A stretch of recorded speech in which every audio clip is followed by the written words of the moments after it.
नमस्कार दोस्तों, मैं अमन पुरोहित आप लोगों का क्रैप्स क्लासेस पर बहुत बहुत स्वागत करता हूं। आज के लेक्चर में हम गंगा नदी के बारे में पढ़ेंगे। मैं इस लेक्चर को पूरे इस तरीके से डिज़ाइन करूंगा कि आपको इस पूरे लेक्चर के दौरान गंगा नदी, जो एक बहुत जटिल, बहुत कठिन टॉपिक लगता है, वो पूरा आपकी उंगलियों पर हो जाए। गंगा नदी का टॉपिक काफ़ी बड़ा है, उसको हम 3 स्तर में पढ़ेंगे। पहला, प्रारंभ में, जब गंगा नदी की सारी छोटी नदियाँ मिलकर गंगा नदी बनाती हैं। दूसरा, जब ये मैदानों से होकर गुजर रही होती है, जैसे उत्तर प्रदेश में, आपका बिहार में, झारखंड में, पश्चिम बंगाल में। फिर अंतिम स्तर, जब ये बांग्लादेश में प्रवेश कर जाती है और वहाँ पर ये जाके ब्रह्मपुत्र नदी से मिलती है, मेघना नदी से मिलती है, वहाँ पे सुंदरवन डेल्टा बनाती है। इन 3 स्तर में पढ़ेंगे। तो मैं सबसे पहला प्रारंभ स्तर के बारे में पढ़ना स्टार्ट करता हूँ। प्रारंभ स्तर या फिर स्टार्टिंग फेज, बिल्कुल शुरुआती दौर। चलो, प्रारंभ स्तर के बारे में मैं एक कहानी सुनाता हूँ। इस कहानी को आप लोग अपने दिमाग में रखिएगा, मेरे पीछे पीछे बोलिएगा, आपको पूरा याद हो जाएगा। मेरी बात लिख लीजिएगा, इसको पूरा याद हो जाएगा। मेरे पीछे पीछे बोलिएगा ज़रूर। पहले कहानी सुनिएगा। 3 मित्र थे, विनय, करण और रूडी। क्या क्या नाम है? विनय, करण और रूडी। तो ये जो विनय, करण और रूडी, एक बार इनका प्लान बनता है, वैकेशन प्लान बनता है, और वैकेशन प्लान में गोवा नहीं, उत्तराखंड घूमने जाते हैं। कहाँ घूमने जाते हैं? उत्तराखंड। हाँ जी, जब ये उत्तराखंड घूमने जाते हैं तो वहाँ पे ये 4 धाम देखते हैं। क्या देखते हैं दोस्तों? 4 धाम। तो 4 धाम देखते देखते इन्हें पता चलता है कि ये छोटे 4 धाम हैं। ये कौन से 4 धाम हैं? छोटे 4 धाम हैं। तो क्या कोई बड़े 4 धाम भी होते हैं? जी हाँ, बड़े 4 धाम भी हैं। बड़े या पुराने 4 धाम। बड़े 4 धाम कौन कौन से हैं? बद्रीनाथ,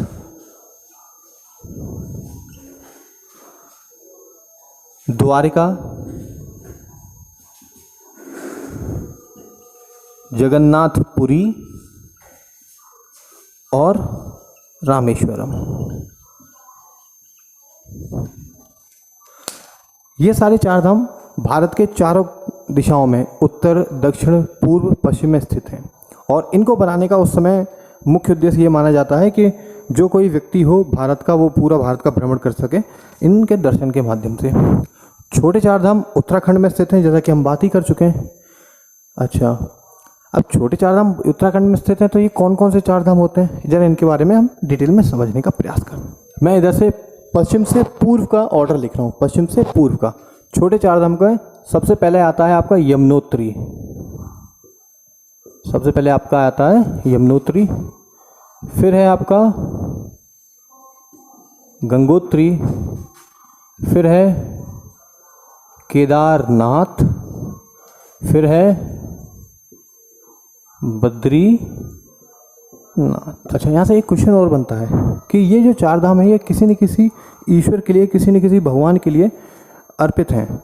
तो यमुनोत्री नाम से ही पता चल रहा है, यानी कि यमुना के लिए अर्पित है। गंगोत्री नाम से पता चल रहा है, ये गंगा के लिए है। केदारनाथ, केदारनाथ शिव जी के लिए है, तो शिव जी के लिए है। और बद्रीनाथ जग के पालनहार विष्णु भगवान के लिए है। अच्छा, अब हम वापस अपने टॉपिक की तरफ आते हैं। तो केदारनाथ, यमुनोत्री के पास में एक ग्लेशियर है, जैसे हम यमुनोत्री ग्लेशियर के लिए, यहाँ पे एक श्रेणी है, बंदरपुच्छ श्रेणी, बंदरपुच्छ पीक। गंगोत्री पे है आपका गोमुख ग्लेशियर, गोमुख ग्लेशियर। गोमुख मतलब गाय के मुंह जैसा। केदारनाथ पर है आपका चोराबारी ग्लेशियर, चोराबारी ग्लेशियर। और बद्रीनाथ पे आपका सतोपंथ ग्लेशियर, सतोपंथ ग्लेशियर। ठीक है। अच्छा, इनसे कुछ क्वेश्चन भी आते हैं। होता क्या है, इन सब जगह से कुछ नदियाँ निकलेंगी, ये नदियाँ किसी दूसरी नदी के साथ मिलेगी और वहाँ पर प्रयाग बनते हैं। क्या बनते हैं? प्रयाग। और प्रयाग से बहुत क्वेश्चंस बनते हैं और बच्चों को बड़ा समस्या होती है। कोई तरीका नहीं है, ट्रिक है तो थोड़ी टफ ट्रिक है। इतनी बेहतरीन चीज़ बताऊंगा, ऑर्डर में बता दूंगा। कुछ एग्जाम्स में ये भी बोला गया है 5 प्रयाग दे दिए गए, इनका उत्तर से दक्षिण का ऑर्डर अरेंज कर दीजिए। अब भाई हम कैसे भी तरीके से ये तो याद कर सकते हैं भाई इस नदी, ये दोनों नदियाँ इस प्रयाग में मिल रही हैं, ये दोनों नदियाँ इस प्रयाग में मिल रही हैं। अब उनका ऑर्डर याद करना भी एक समस्या है। इस वीडियो में सब कुछ मिलेगा, तसल्ली से आराम से पूरा वीडियो देखिए, हड़बड़ी नहीं करिएगा, ठीक है। चलिए, मैंने जो मित्रों के नाम लिखे हैं ये किसी मित्र के नाम नहीं है, सारे पंच प्रयाग हैं। चलिए मेरे साथ देखते हैं। विनय, इस विनय को दो हिस्सों में तोड़ते हैं। पहला वी से, पहला है आपका वी से हुआ आपका विष्णु प्रयाग, विष्णु प्रयाग, प्रयाग को शॉर्ट में मैं पी लिख रहा हूँ। पीछे आता है ना से हुआ आपका नंद प्रयाग, नंद प्रयाग। करण नाम से स्वाभाविक है, करण प्रयाग, करण प्रयाग। आगे आया रू, तो रू से रुद्र प्रयाग,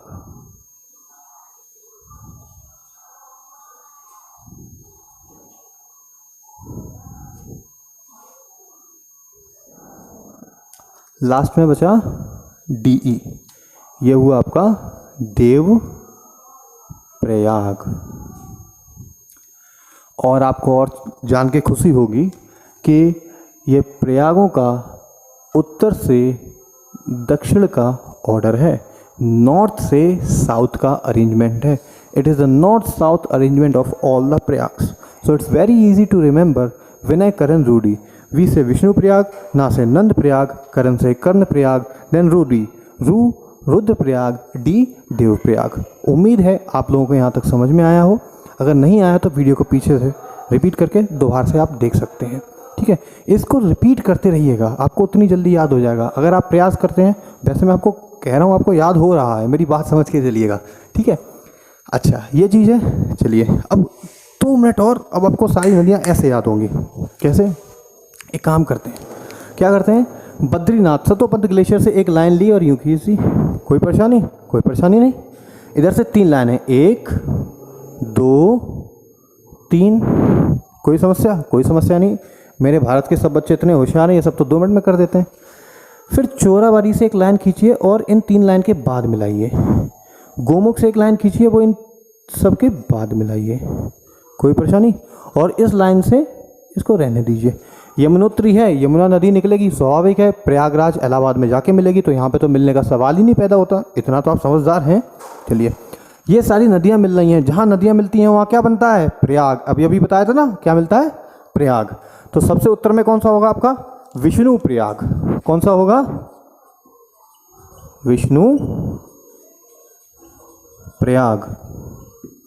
अगला है आपका नंद प्रयाग, नंद प्रयाग। अगला है आपका कर्ण प्रयाग, ये रहा आपका कर्ण प्रयाग। अगला है आपका रुद्र प्रयाग, रुद्र प्रयाग। और अंतिम है आपका देव प्रयाग। अच्छा, एग्ज़ाम में कैसे रिवाइज करेंगे ये भी मैं आपको तरीका बताऊंगा। एग्ज़ाम में आपको ये सब चीज़ें खींच के 2 मिनट में ये ऑर्डर अरेंज करिएगा, आपको सब कुछ समझ में आ जाएगा। अच्छा, इससे पहले मैं यहाँ पे ये सारी नदियाँ हैं, इतना तो आपको समझ में आ ही चुका होगा। इससे पहले मैं नदियों का नाम आपको बताऊँ, मैं आपको उससे पहले एक इन्फॉर्मेशन देना चाहूँगा। जब भी कोई 2 नदियाँ मिल रही होती हैं तो आपने कई बार ऐसा देखा होगा, 2 नदियाँ मिली, उसके बाद जो आगे उसका नाम है किसी एक नदी के नाम पे ही हो गया। और कई बार आपने ऐसा देखा होगा, 2 नदियाँ मिली तो एक नया नाम दे दिया गया। तो कब ऐसा होता है कि उसी पुरानी नदी का नाम चलता रहेगा और कब ऐसा होता है कि नया नाम दिया जाता है? तो ये डिपेंड करता है कि दोनों नदियों की गहराई के ऊपर। अगर 2 नदियाँ मिल रही हैं और एक नदी की गहराई दूसरी से ज़्यादा है तो पहली वाली नदी के नाम से ही वो आगे चलती रहेगी। जैसे अलकनंदा यहाँ पे सबसे मिलती है, आगे चलती रहेगी।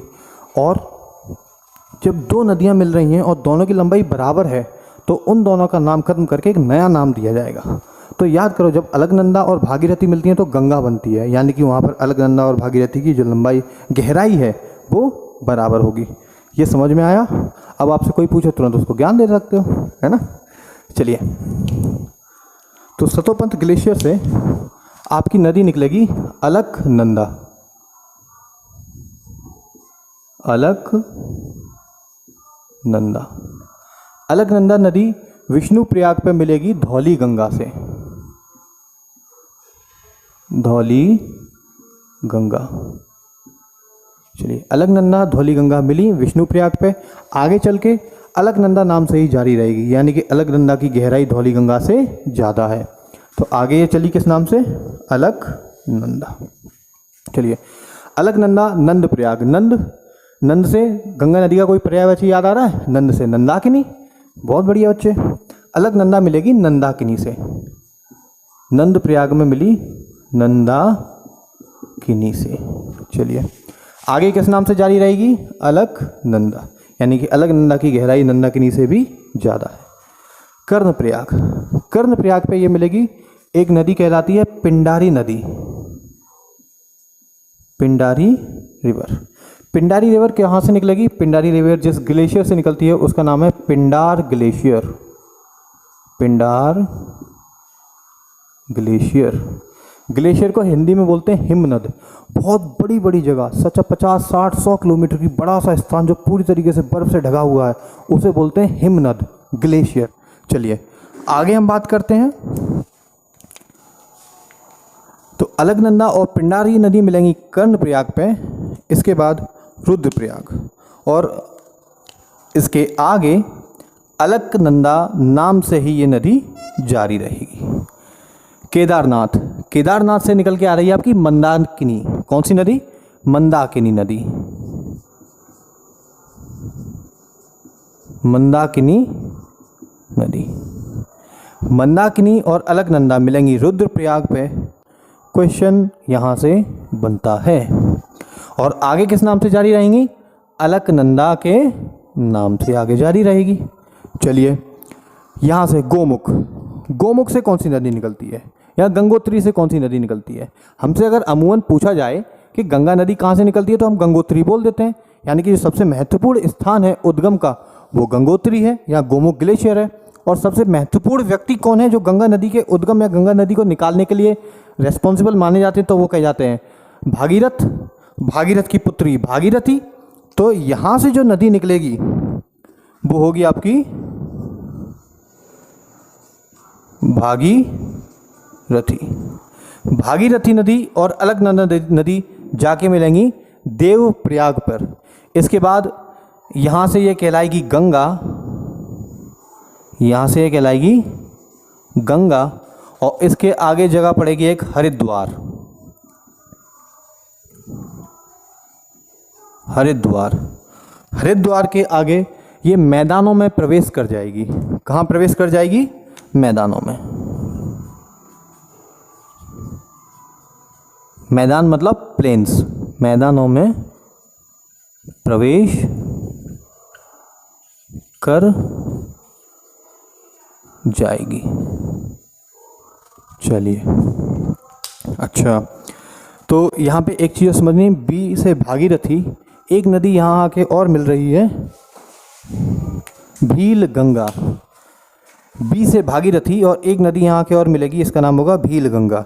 तो भागीरथी से भील गंगा नदी, भागीरथी से भील गंगा नदी आकर मिलती है जिस स्थान पर, वहाँ पर एक बना हुआ है डैम। डैम को हिंदी में बोलते हैं बांध और इसका नाम है टेहरी डैम या टेहरी बांध। इस टेहरी डैम की अपनी कुछ विशेषता हैं, उनके बारे में समझ लीजिएगा।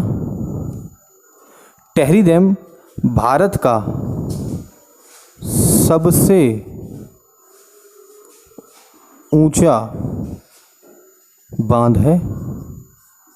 भारत का सबसे ऊंचा बांध है क्या? टेहरी बांध। विश्व का 5वां सबसे ऊंचा,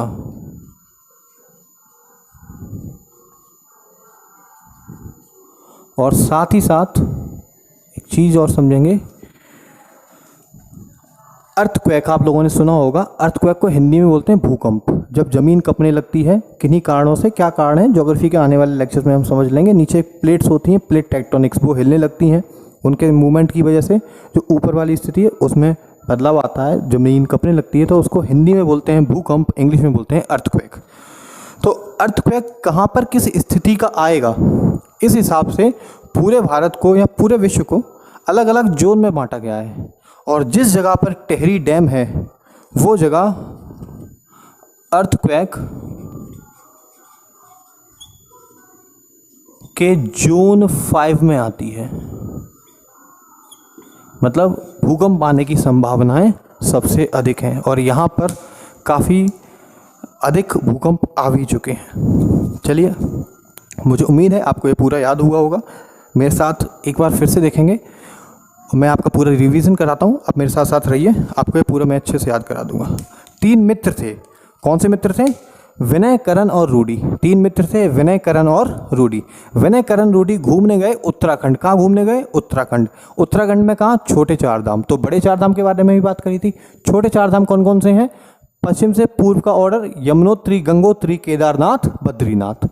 यमुनोत्री अर्पित है यमुना जी के लिए, गंगोत्री गंगा के लिए, केदारनाथ शिव जी के लिए और बद्रीनाथ विष्णु भगवान के लिए। इन सब के पास कुछ कुछ ग्लेशियर हैं। गंगोत्री में है बंदरपुच्छ श्रेणी, जहाँ से यमुनोत्री में है बंदरपुच्छ श्रेणी, जहाँ से यमुना नदी निकलती है। गंगोत्री में है गोमुख ग्लेशियर, वहाँ से आपकी भागीरथी निकलती है। चोराबाड़ी ग्लेशियर और सतोपंथ ग्लेशियर। अब समझेंगे। सतोपंथ ग्लेशियर से एक लाइन सीधी खींचिएगा, 3 लाइन इधर से आएंगी और 2 लाइनें इधर से आएंगी। ठीक है। ये जो विनय, करण, रूडी हैं, इनको तोड़ेंगे। ये क्या है? ये पंच प्रयाग हैं।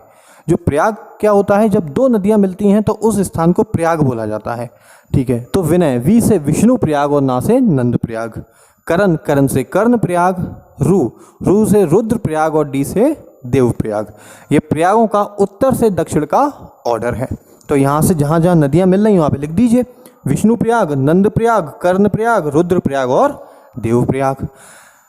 सतोपंथ ग्लेशियर से अलकनंदा नदी निकलती है। दिमाग में आपके बैठ गया होगा, नहीं बैठा है तो बैठाइए। फिर अलकनंदा नदी धौली गंगा से मिलेगी विष्णु प्रयाग पे, फिर आगे बढ़ेगी अलकनंदा के नाम से।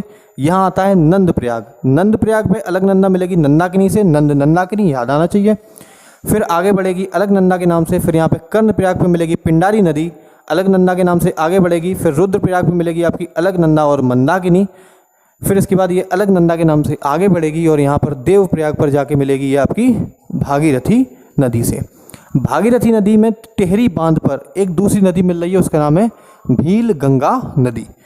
भील गंगा नदी टिहरी बांध पर मिलेगी। टिहरी बांध भारत का सबसे ऊंचा बांध है, विश्व का 5वां सबसे ऊंचा बांध है और ये अर्थक्वेक के जोन 5 में स्थित है। हमने शुरुआती दौर देख लिया है नदी का, अब हम मध्यम दौर की बात करेंगे। अब ये नदी प्लेन्स, मैदानों में चल रही है। तो मेरे साथ साथ जैसे मैं लाइनें बनाता हूँ वैसे लाइनों को याद रखिएगा। देखिएगा, एक मैंने यहाँ से एक लाइन ली, इसको सीधा खींच दीजिए इस तरीके से। ठीक। दूसरी एक लाइन इसके पैरेलल लाके और यहाँ पे कहीं मिला दीजिएगा। कोई परेशानी नहीं होनी चाहिए। अब एक ये लाइन मिलाई और इस तरीके से एक लाइन यहाँ पर और मिला दीजिएगा। तो ये मेन, एक ये और एक ये।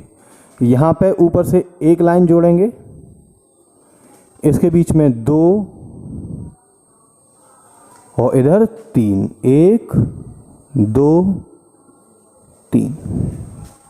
चलिए, इस वाली लाइन पे भी 3 लाइनें जुड़ेंगे, 1 2 3।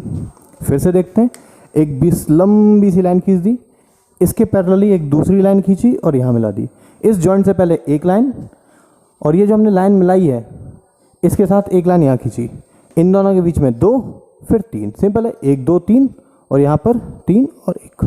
अब क्या है, ये जो नदियाँ हैं ये लेफ्ट हैंड साइड की तरफ से मिल रही हैं। तो एक शब्द होता है ट्रिब्यूटरी, इंग्लिश में बोलते हैं ट्रिब्यूटरी और हिंदी में बोलते हैं सहायक नदी। अगर सहायक नदी सीधे हाथ की तरफ से मिल रही है तो राइट ट्रिब्यूटरी और लेफ्ट हैंड की तरफ से मिल रही है तो लेफ्ट ट्रिब्यूटरी। तो इधर से मिलने वाली सारी की सारी लेफ्ट ट्रिब्यूटरी हैं और इधर से नदी को मिलने वाली, गंगा नदी को मिलने वाली सारी की सारी राइट ट्रिब्यूटरी हैं। यहाँ तक कोई समस्या नहीं। चलिए तो इसको समझते हैं। अब एक मैं ट्रिक बताता हूँ, उसको थोड़ा सा याद रखेंगे और सारी लेफ्ट हैंड से मिलने वाली सारी सहायक नदियों को एक बार में ही याद कर लेंगे। ऐसे बोलेंगे, एक लाइन है, राम गए घाट पर गंदों को महान बनाने। फिर से बोलेंगे, राम गए घाट पर गंदों को महान बनाने। फिर से, राम गए घाट पर गंदों को महान बनाने। जो लोग चुप हैं उनको याद करने में समस्या आएगी, मेरे साथ साथ बोलिएगा, राम गए घाट पर गंदों को महान बनाने। तो राम से हो गई आपकी राम गंगा, राम गंगा। गए को इंग्लिश में बोलेंगे गो से गोमती। घा से घाघरा, गंदे से गंडक, राइमिंग बैठ रही है ना। को से कोशी, को से आपकी कोसी। महान से महानंदा, तो देखिए कितना आसान है याद करना। राम गए घाट पर गंदों को महान बनाने, रामगंगा, गोमती, घाघरा, गंडक, कोसी, महानंदा। क्या इनकी भी कोई ट्रिक है? जी हाँ, इसकी भी है। तो ये क्या होगी? ये है यमुना, तो यहाँ से होगा ये च बा के सो जा। हाँ बेटा, ये चबा के सो जा। तो ये से आपकी है यमुना, चा से आपकी चंबल, बा से आपकी बेतवा, का से आपकी केन और सोजा से सोन। तो इस ट्रिक को मैं मिटा देता हूं यहीं पर।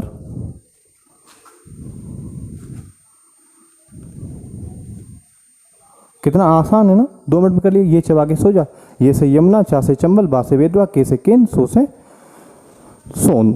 चलिए अब ये बात करते हैं इसमें से कौन सी नदी कहाँ से निकली है और कहाँ से गंगा नदी में इसका संगम हुआ। तो अब हम बात कर लेते हैं कि रामगंगा नदी कहाँ से निकली है। रामगंगा नदी पौड़ी गढ़वाल से, पौड़ी गढ़वाल उत्तराखंड, उत्तराखंड के पौड़ी गढ़वाल से निकलकर उत्तर प्रदेश के कन्नौज में आकर ये गंगा नदी से मिलती है। कन्नौज इत्र के लिए फेमस है, इत्र नगरी भी कहा जाता है। फिर अगली है आपकी गोमती नदी। गोमती नदी कहाँ से निकलती है? गोमती नदी निकलती है यूपी का एक जिला है पीलीभीत। पीलीभीत में एक झील है फुलर झील, फुलर लेक, फुलर झील। पीलीभीत फुलर झील से निकलेगी और ये एक ऐसी नदी है जो मैदानों से उत्पन्न होती है।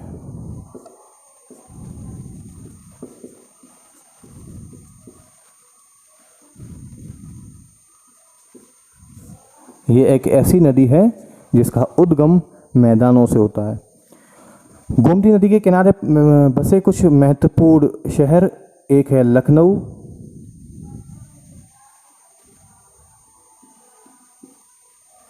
जौनपुर,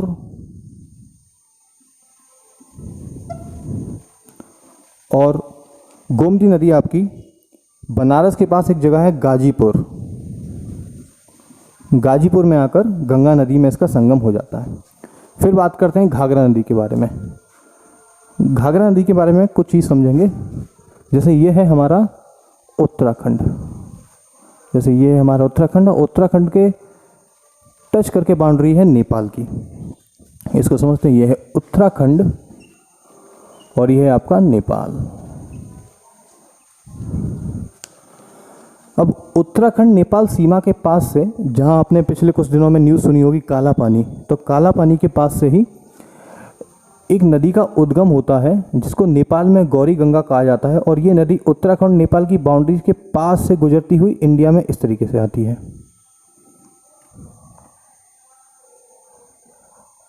दूसरी एक नदी नेपाल के दूसरे छोर से निकलती हुई इस नदी में आकर यहाँ मिलती है। तो कुछ समझते हैं। जैसे मैं यहाँ पे जगह नहीं, मैं इधर लिख देता हूँ, आप लोग समझिएगा। ये जो नदी निकल के आ रही है इसको वहाँ पर काली नदी बोला जाता है, काली नदी। तो काली नदी, इस दूसरी नदी का नाम है करनाली नदी, करनाली नदी। आके मिलेंगी बाराबंकी में, बाराबंकी, और उसके बाद बनाती हैं घाघरा। मैं यहाँ पे लिख रहा हूँ आप लोगों के लिए। तो सबसे पहले आपकी है गौरी गंगा। गौरी गंगा का नाम नेपाल में है। यही जब गौरी गंगा आपकी उत्तराखंड में आ जाती है तो इसको बोला जाता है काली नदी। काली नदी। फिर आगे ये जब यूपी में आ जाएगी तो इसी को हम बोलेंगे शारदा नदी। शारदा यूपी में। ये निकलती कहाँ से है? तो काली नदी आपकी निकलेगी, एक ग्लेशियर है मिलाप ग्लेशियर। मिलाप ग्लेशियर। करनाली नदी कहाँ से निकलेगी? ये निकलेगी मपचांगचुंग ग्लेशियर। मपचांगचुंग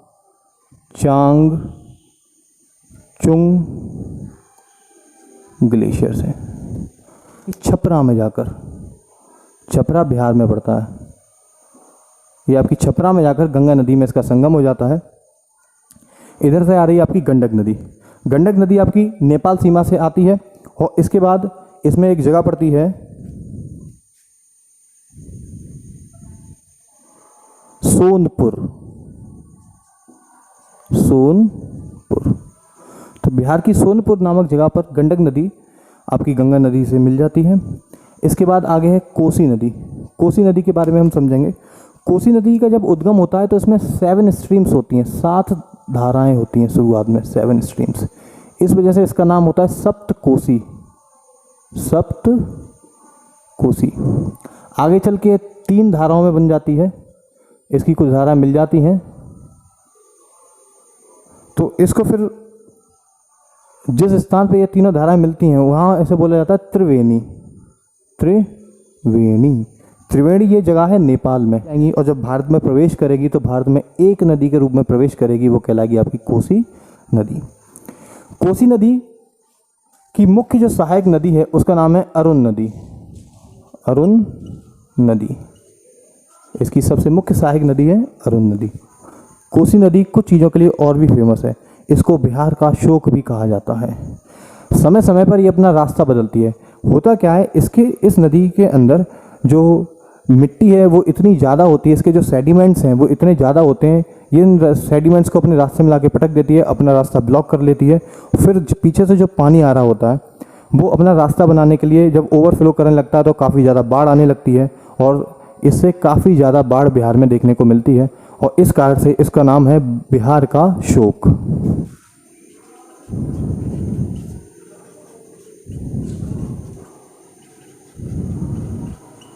अच्छा बच्चों, तो फिर आप लोग कमेंट सेक्शन में मुझे ये बताइएगा कि बंगाल का शोक कहाँ किसे कहा जाता है।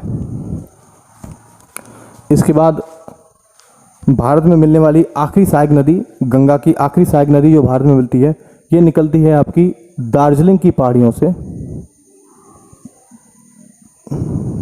दार्जिलिंग की पहाड़ियों से, दार्जिलिंग हिल्स से निकलेगी। और अच्छा, पहले कोसी नदी के बारे में बता दें। ये कुर्सेला एक नामक जगह है। कुर्सेला।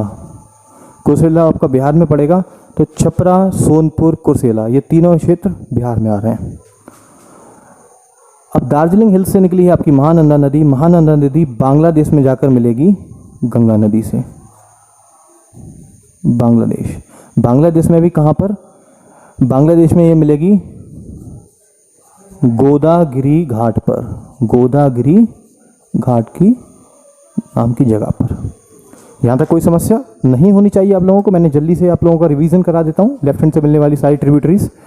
राम गए घाट पर गंगों को महान बनाने, राम से रामगंगा, गए से गोमती, घाघरा, गंडक, कोसी, महानंदा। इसको आप लोग याद करेंगे। चलिए अब इसकी बात करते हैं। इधर से मिलने वाली सारी सहायक नदियाँ। यमुना नदी, सबसे पहले इसकी ट्रिक क्या थी? ये चबा के सो, ये से यमुना।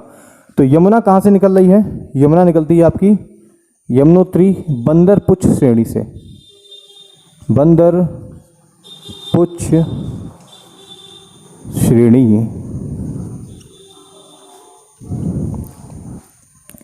इस पर इसकी एक सहायक नदी भी है, इसका नाम है हिंडन नदी। हिंडन नदी। ये कहाँ मिलती है? ये गाज़ियाबाद में मिलती है। यहीं पर इंडियन एयरफोर्स का हिंडन एयरवेज भी है। अब इसके बाद हम आगे बात करते हैं। यमुना के बाद चंबल क्या आती है? चंबल कहाँ से निकलेगी? चंबल आपकी जनपाव की पहाड़ियों से, जनपाव की पहाड़ी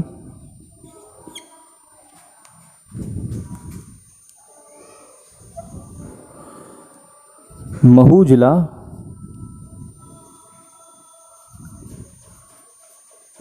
जिला एमपी से निकलेगी। जब यह नदी आगे चलेगी तो इस पर इसकी एक सहायक नदी भी मिलेगी जो आपकी काकीवर्डी की पहाड़ी, ये नदी का उद्गम है काकीवर्डी की पहाड़ी। ये जगह है उज्जैन में। उज्जैन में इस पर कुंभ भी लगता है। कुंभ कहाँ कहाँ लगता है मैं इसके बाद अभी आप लोगों को बताऊंगा। चलिए, इस नदी का नाम है शिप्रा नदी। शिप्रा नदी। आगे चलेंगे तो इस पे एक सहायक नदी और है इसकी, इसको हम बोलते हैं बनस नदी। बनस नदी। बनस नदी क्यों फेमस है? क्योंकि अरावली पर्वत से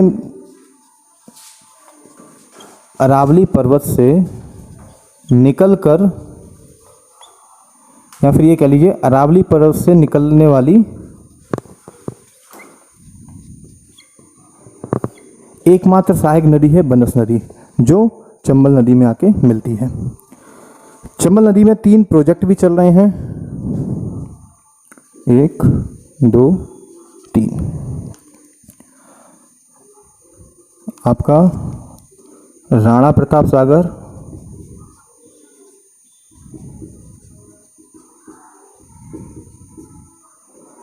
फिर आपका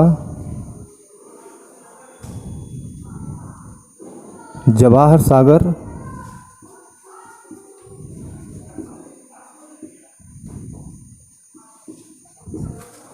और गांधी सागर। जवाहर सागर आपका है कोटा में, कोटा पड़ेगा राजस्थान में। राणा प्रताप सागर आपका रावत भाटा में, और गांधी सागर आपका चौरासीगढ़ में। चौरासीगढ़,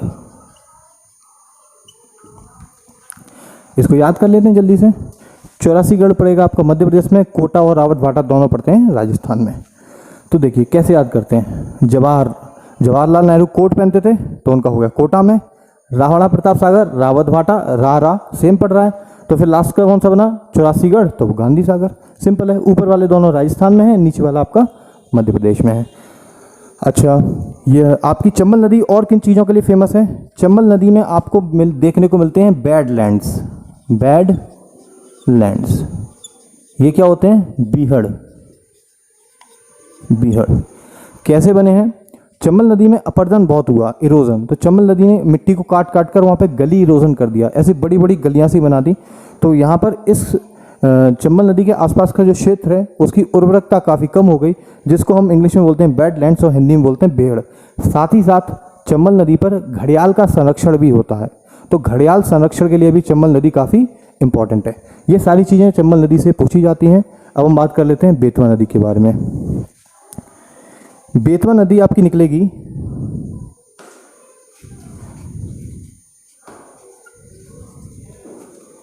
रायसेन एमपी से।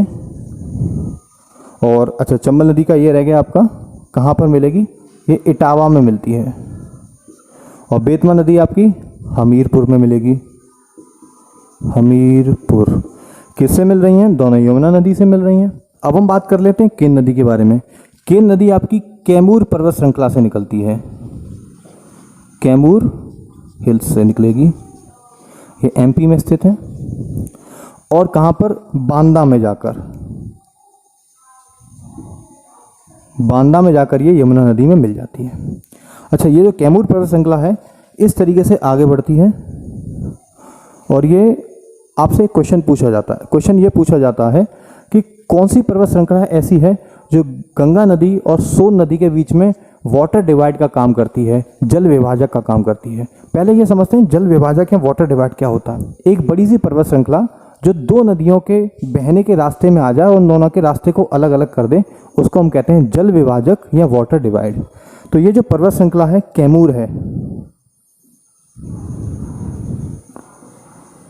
कैमूर पर्वत श्रृंखला आपकी गंगा नदी और सोन नदी के बीच में जल विभाजक का काम करेगी।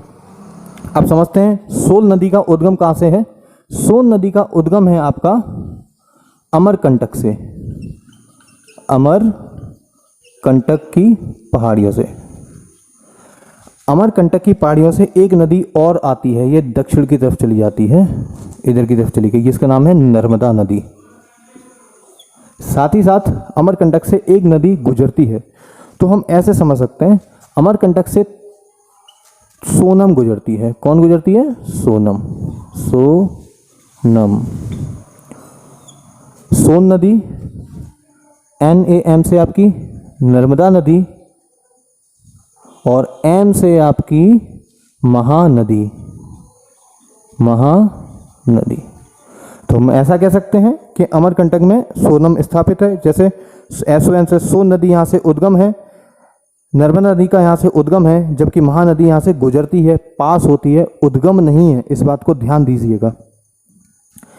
आगे चलेंगे तो इस पे एक नदी पड़ेगी, सोन नदी की एक सहायक नदी है रिहंद नदी। रिहंद, यहाँ पर एक डैम भी बना हुआ है, इसका नाम है रिहंद डैम। इसका नाम है रिहंद बांध। और जब भी कोई बांध बनेगा तो उसके पीछे पानी इकट्ठा होगा, उसे हम बोलेंगे हिंदी में जलाशय और इंग्लिश में बोलेंगे रिजर्वायर। तो यहाँ पर जो जलाशय बनता है, जो रिजर्वायर बनता है, उसका नाम है गोविंद वल्लभ पंत सागर। गोविंद वल्लभ पंत सागर। गोविंद वल्लभ पंत यूपी के पहले मुख्यमंत्री भी थे।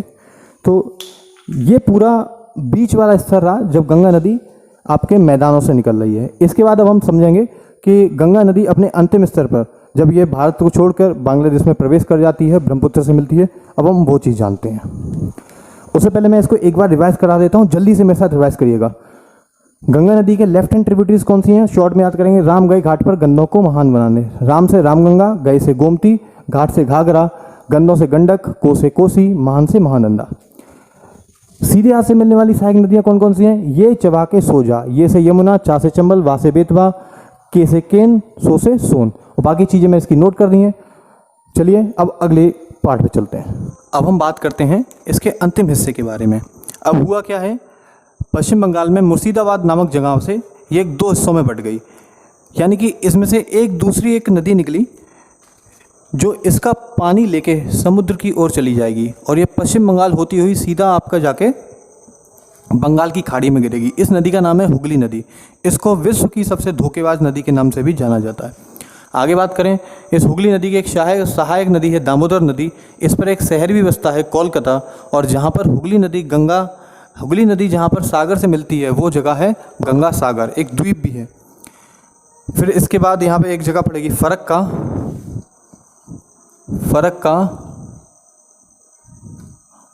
के बाद ये बांग्लादेश में प्रवेश कर जाती है।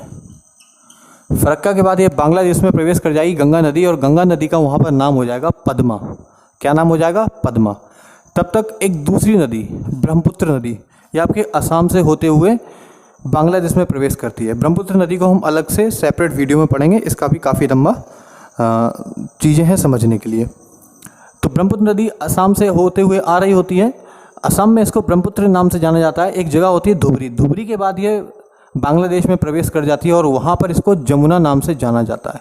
तो दोनों के नाम बदल दिए। नाम क्या? गंगा का नाम पद्मा हो जाता है बांग्लादेश में और ब्रह्मपुत्र का नाम जमुना हो जाता है। ब्रह्मपुत्र नदी और गंगा नदी, पद्मा नदी और जमुना नदी जाकर मिलेंगी गोलुंदा पर। इसके बाद थोड़ा आगे चलने पर इसमें बांग्लादेश की सबसे प्रमुख नदी मेघना नदी यहाँ पर चांदपुर में आकर इसमें मिलेगी और इसका नाम हो जाएगा आगे मेघना। ये नदी जाकर एक डेल्टा बनाती है। डेल्टा क्या होता है समझ लीजिए। जब नदी काफ़ी लंबा क्षेत्र चल के आ रही होती, कभी काफ़ी लंबे दूर से चल के आ रही, तो धीमे धीमे आते आते आते आते जैसे ही वो समुद्र के आसपास आती है उसकी जो रफ्तार है वो कम होती चली जाती है और उसके अंदर जो पत्थर मिट्टी के जो कण होते हैं वो अपने रास्ते में ही जमा करती जाती है। जमा करने के कारण क्या होता है, वो छोटी छोटी नालियाँ बना लेती है और एक ऐसे करके आएगी इस तरीके से, और ये आपकी यूं